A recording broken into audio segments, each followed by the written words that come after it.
Sa inyong pasyado, aga-aga pa. Alas 3 na, gising na, di ba? Ako naman, talagang tayo, dito sa Barangay Holy Spirit, ay kami naman ay sama-sama na kumikilos sa mga programa ng ating President, di ba? Bongbong Marcos, ang kanyang clean-up drive, ang kanyang clearing operation at hapag. Alam po ninyo, noon pa yan, ay nasimulan na natin, di ba? Sa pamumuno ng ating dating punong barangay, Yusek Chito Balmosina. Palakpakan natin uli, di ba? Ito ay pinagpapatuloy lang natin. At saka siyempre, si Councilor Dave, kasama rin siya dito. Kaya dito sa ating sa Holy Spirit, talagang nagkakaisa, nagsama-sama talaga ang ating mga sektor dito, paaralan, simbahan, lahat ng organization, ang pro leaders, at ang ating mga presidente, mga iba't-ibang asosasyon. At ito sa ating pakinggan mo yan.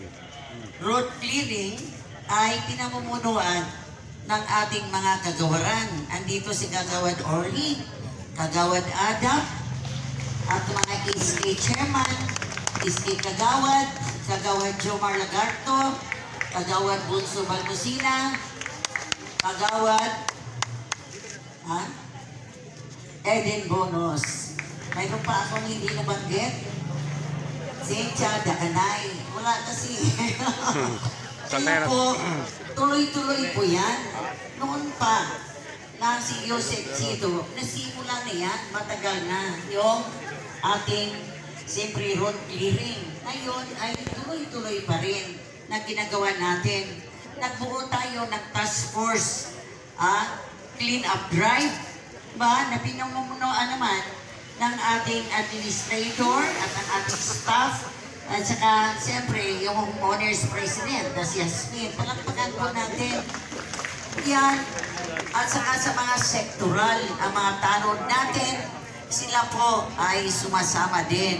Siyempre ang ating kapulisan, palakpakan po natin, kasama natin, diba, sa paglilinis, mga BSDO, lahat po. Kaya dito sa Holy Spirit, wala po tayong problema. Dahil dito nag-launch ng hapat ang ating secretary. Nagtanim pa siya dito sa ating Bulaklakan at Gulayan. At naging maganda pa noong pinograma ng ating Presidente. May meeting pa daw na alas 8 para mabigyan ng certification lahat ng pulong talagang bumababa sa mga barangay. Siyempre, huwag natin kalimutan din alas 8 daw, ready Balmosina. Secretary Benhar Abalos, na siya naman lahat ng ating punong ng ating presidente, di ba? Ang DILG.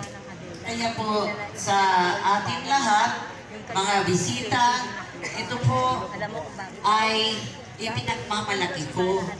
Kami dito sa Holy Spirit, committed lahat. Dahil lahat ng programa ng ating presidente, yung kalinisan, clean-up drive, hapag, lahat. Tuloy-tuloy ang aming paglilinis at siyempre road clearing. At nagkakaroon pa rin kami ng additional community garden na ginawa nating hapag. At ang bawat residente dito ay may kanya-kanya rin mga hapag sa kanilang bahay, nagtatanim ng gulay. Malakas na palakpak naman sa inyong lahat. Yan, ito po bigan natin. At ngayon, sa kalinisan, tapat ko, linis ko. Yan po ay walang problema dito sa Barangay Holy Spirit. Dahil kami po ay nagkakaisa, nagtutulungan para sa programa ng ating bagong Pilipinas, ng ating presidente. Sa kanyang, siyempre, bagong Pilipinas. Kaya sa inyong lahat, maraming salamat sa inyong pagdalo, di ba? At mamaya, magtatanim tayo doon sa ating bagong urban gardening, di ba? Noon, marami ng nagpangalawa tayo, di ba? Sa hapat noon, relaunching. Pero ang relaunching natin ay ani ko, uwi mo, di ba? Kaya ngayon, ang hapat natin ay wala nang maha-harvest. Kundi, magtatanim na lang tayo. Thank you very much sa inyo lahat. Maraming salamat. Ganyan po kami kapumitit sa Barangay Holy Spirit. Maraming salamat po, Kapitan Aslan. Para sa mainit na pagbagang po sa ating lahat dito. And tama nga po, no, si Barangay Holy Spirit po ang nagpasimula ng konsepto po ng habag na atin pong ipinapatupad na po or in-encourage po ang ating mga barangay all throughout the Philippines na gayahin po ang mabuting halimbawa na nasimulan po ng ating barangay. So, sunod naman po, inaniyahan ko po dito sa unahan ang Division Chief po ng ALGNCR Local Government Evaluation and Monitoring Division, LGO07, Raymond Charity Access, para po tayo ay bigyan ng kaunting kaalaman kung ano po ba itong kalinisan program. So, palampakan po natin si Sir Paul. Kasi nung patawag tayo ng meeting, ay sabi ko, ipaalam muna sa barangay. Anong sabi ko? Maraming salamat, RA. Hindi na kailangan. Magandang umaga po sa inyong lahat. So, Morning natuloy sa mga kasama po natin ng Sala, Kasi Yusuf yung Chito, ako dati nung magpupuntahan tayo, di ba sabi ko, tawag ko tayo sa barangay. Sabi ko, hindi mo nagtaas.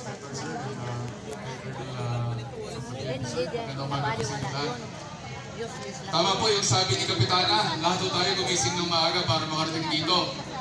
Yan po ang patibayan na tayo ay nagkakaisa at committed sa adhikain ng ating Pangulo na pagandahin at palinisin ang ating mga pamayanan dito sa ating bayan. So, itong ginagawa natin ngayong umaga ay tugon po natin sa panawagan para sa isang bagong Pilipinas. So lahat po tayo, kung dati ay every Saturday, ang focus natin ay maglilinis lang tayo or magtatanim lang tayo.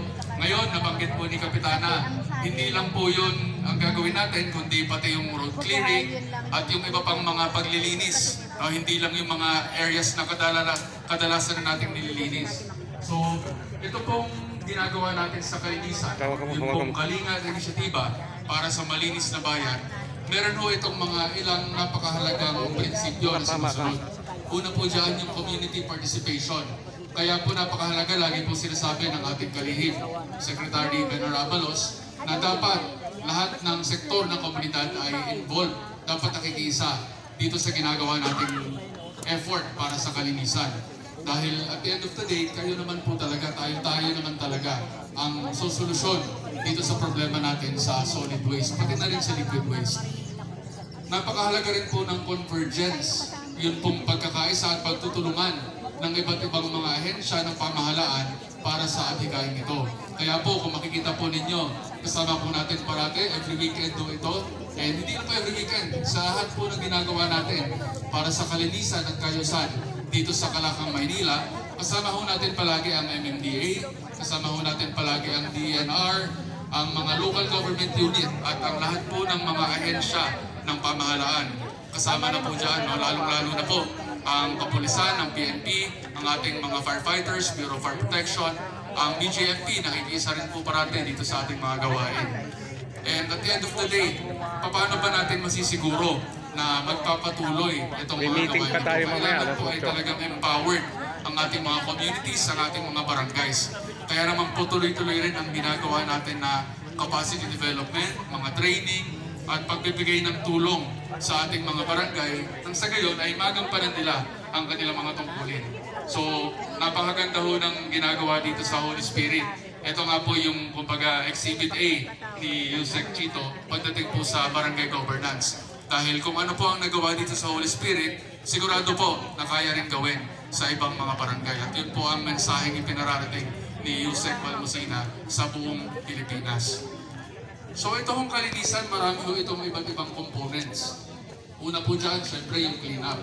So meron na po tayong mga regular clean-up drive, meron na po tayong mga ginagawa, lalo na po doon sa mga waterways natin. ilang contribution po natin doon sa pagpapaganda at pagsasaayos ng Manila Bay. Kasama na rin po dito sa components nito ang community-based solid waste management. Ibig sabihin po nun, yun pong mga kalat natin dito ay dapat na ilalagay natin sa tamang pagtatapunan.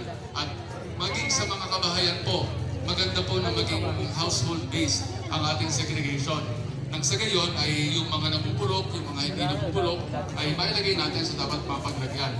Lalo na po at meron tayong napakaganda, napakalaking community garden dito sa Barangay Holy Spirit. Malaking tulong po yung mga ating mga biodegradable waste para maging input po, maging compost, maging patabaho dito sa ating community garden. At yun naman pong mga bagay na pwedeng ma-recycle. Tulad po ng mga bakal, yung mga papel, mga plastic, mga bote. Yan po ay dinadala natin sa mga Materials Recovery Facility o mga MRF para po madala sa recycling. Kaya po kasama po natin ang MMDA dito ngayon, meron po silang dala mobile MRF. So dyan po sa mobile MRF na yan, pwede po tayo magdala dyan ng mga recyclable natin. Nakalagay po dyan sa gilid ng truck kung ano yung mga materyales na pwedeng dalhin dyan. At pwede nyo pong ipagpalit yan. Meron po sila mga grocery items na maaari po ninyong ma-enjoy, ma-avail po yan. So, yun po, no? Kasama rin po dito yung road clearing. So, napakahalaga po na ang mga kalsada natin at ang ating mga bangketa ay nagagamit para sa kung ano yung dapat talaga yung paggamitan. So, yung kalsada ay para daanan ng mga sasakyan. At yung mga bangketa naman ay para daanan ng mga pedestrian. So, syempre, kung meron pong mga nakalagay dyan na mga harang, may mga nakalagay dyan na mga paninda, may mga nakalagay dyan na kung ano-ano na makakaantala doon sa daloy ng trapiko, sa daloy ng mga pedestrians, doon sa paglalakad.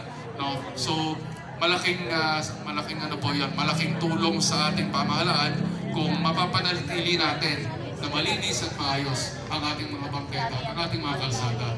So, again, namumuna po dyan ang Holy Spirit dahil dito po sa Holy Spirit, libo-libo po ang mga istruktura, ang mga obstruction na na-clear ng ating pamahalaang barangay. At yun po ay sinusustain natin hanggang sa ngayon. Napakaganda po ng ginagawa dito. And then, isa pa po mga component ng ating kalinisan program, napakahalaga po nitong ginagawa natin na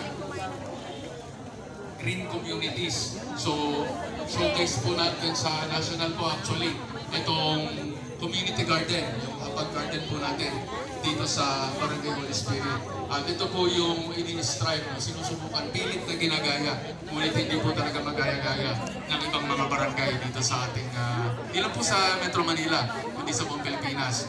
So, ito po maganda ipagpatuloy natin. Pati na po yung mga ginagawa natin, mga initiatives natin, sa tree planting para po makatulong doon sa pagtataguyod ng green communities. Kasama po ito doon sa ating programa para sa Taong Pilipinas.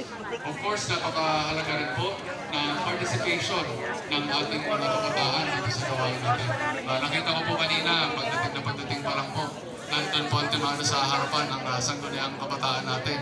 Sila po yung tumutulong na mag-guide sa mga tao, sila po yung tumutulong na magpa-register at siniguro po nila na isa maayos po itong ating pwesto dito ngayon kasama po ng mga ibang staff ng ating barangay.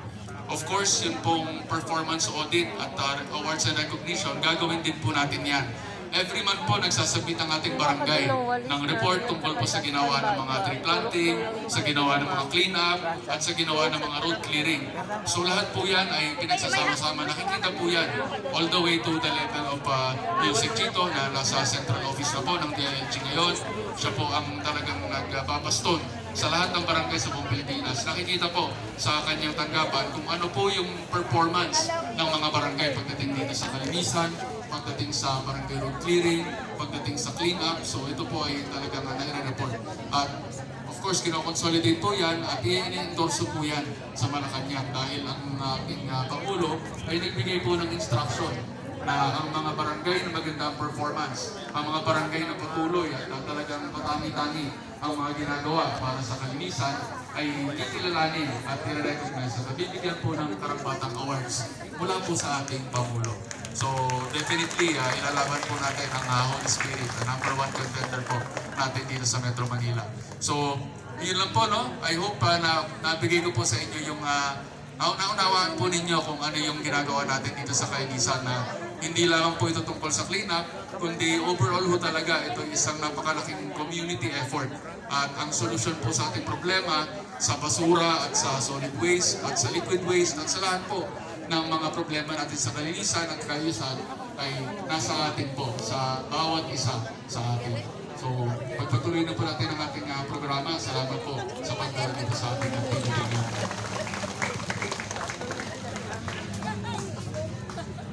Maraming salamat po, Sir Juan. Ngayon naman po ay pakinggan natin ang mensahe ng ating Pangulo, President Ferdinand Marcos Jr. via an audiovisual presentation po ng kanyang pinagtawag. Ako'y nagpapasalamat at natutuwa sa inyong malawakang pagtugon sa ating panawagan na lumuhok sa makabuluhang pagdiriwang ng community development sa pangunguna ni Secretary Benhur Abalos at mga DILG officials sa buong bansa. Kasama na rin ang ating mga bagong halal na barangay at SK officials. Sabay-sabay na nilinis ang mga kalsada, estero, labas na mga paaralan at palengke sa bawat komunidad sa araw na yan. Ngunit ano bang bago rito? Ano ang bago na itinatag natin sa bagong Pilipinas? Ang kaayusan at kalinisan sa bawat barangay ay gagawin nating tuloy-tuloy. Buwan-buwan na susukatin ang performance ng barangay council at kikilalanin natin at pararanalan natin ang mga outstanding na performance. Higit sa lahat, ang kaayusan at kalinisan sa bawat barangay ay tutukan ng inyong yan ang isang bagong Pilipinas. Mga kabarangay, saludo ko sa inyo.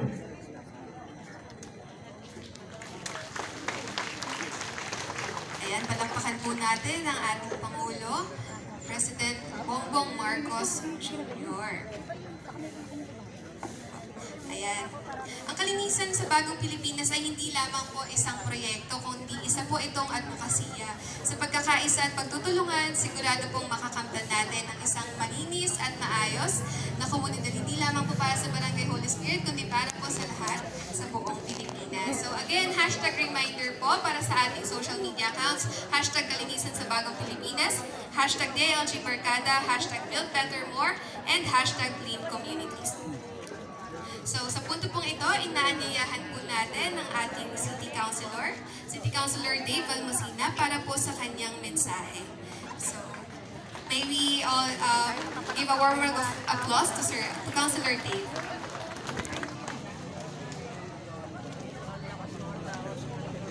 Isang makakalikasang umaga po sa ating lahat.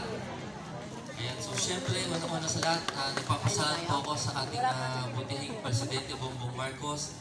At syempre kasama rin po natin ating DILG USEC Chito Valmosina, palakpakan po natin. Ang ating Assistant Regional Director DILG ASEC Elizabeth Lopez de Leon. At ang ating Assistant Regional Director na si Attorney Annalyn Baltazar Cortez. Magandang umaga po, ma'am. At syempre yung ating Kapitana Star Valmosina, palakpakan po natin. Kasama rin po natin ang ating kagawad Orly Angeles, kagawad Andy Adap, ang ating SK Melody Bravo at ang kanyang SK Council. From BFB, Major Marvin Mari, at PNP Paterno Dumundol. Magandang umaga po, sir. At syempre, sa ating mga sectoral leaders, purok leaders at kawani ng barangay, isang magandang umaga sa lahat. Kasama rin po natin dito ang ating mahal na Mayor Joy Belmonte, Vice Mayor Gian Soto, Congressman Ralph Tulfo at syempre ang buong Quezon City Council ay sumusuporta po sa programa ng ating gobyerno. So ito po ang ating kalinisan program na to. Kung makikita po natin ay talagang napakasimple pero napakalaking tulong po sa ating komunidad. Isipin niyo po, tayo po ay maglilinis ng ating mga kalsada, ng ating mga streets. Sana kung gaano po tayo kalinis sa ating bahay, syempre sana ganun din po tayo sa ating napapaligiran. So, pagmamay-ari man o hindi natin pagmamay-ari na lugar ay sana panatilihin natin malinis. So, kung malinis ang ating kapaligiran, sino rin po ba ang makikinabang? Tayo rin pong taong bayan. Kaya ako po ay saludo po sa ating programa na to, sa ating programa ng ating DILG, dahil ang kailangan lang naman po natin dito ay disiplina at tulong-tulong para patuloy po nating mapalinis o mapanatiling malinis ang ating barangay. So yun lang po, maraming salamat po sa ating lahat at sana po ay tayo magkaisa para sa ating programa dahil ako po ay masasabi ko po ay proud po ako na taga Barangay Holy Spirit at tayo po ay palaging model barangay ng national. So maraming salamat po sa ating lahat. Stay safe at God bless. Maraming salamat po, Councilor Dave Balmosina, para po sa mensahe ng suporta mula po sa Local Government Unit of Quezon. So sa punto pong ito, inaaliyahan po natin ang ating Undersecretary for Barangay Affairs, Yusek Felicito Chito Balmosina, para sa kanyang mensahe. Palakpakan po natin sa Yusek. Okay. Good morning sa inyo lahat. Hindi ko na isa-isahin ng mga pinakilala kanina. Palakpakan nyo lahat ang mga kasama natin. Kayo lahat, palakpakan nyo rin ang inyong sarili at ngayon ng umagang ito ay pinaliwanag sa inyo ng DILG. Kasama pala natin dito. Ito yung isang kasama natin, isa sa mga post natin sa DILG. Nakita nyo si Undersecretary Barreto. Halika rito, partner.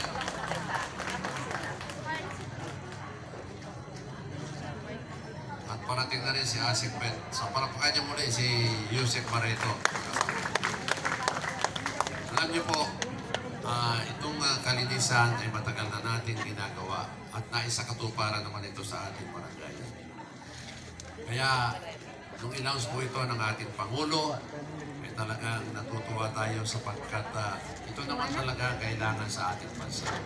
Na talagang panatilihin yung kalinisan, kaayusan, at ang solusyon dyan ay disiplina lang. Kaya po si Secretary Ben Harabalos, pag-upo ko pa lang dito sa DILG, ang talagang instruction niya sa akin, Chito, ako ay galing sa local government. Ako ay konsihal. Ako ay naging mayor. Ako ay naging congressman. Ako ay MMDA chairman. At ngayon, DILG secretary natin. So yung kanyang karanasan, ang ginagamit niya ngayon sa DILG. At ikaw naman, Chito, ay pinili ko sapagkat ikaw naman ay galing sa barangay. Kaya tayo ay teamwork talaga. Kaya kailangan ipakita natin sa DILG na ang namumuno ngayon ay yung mga may kakayahan.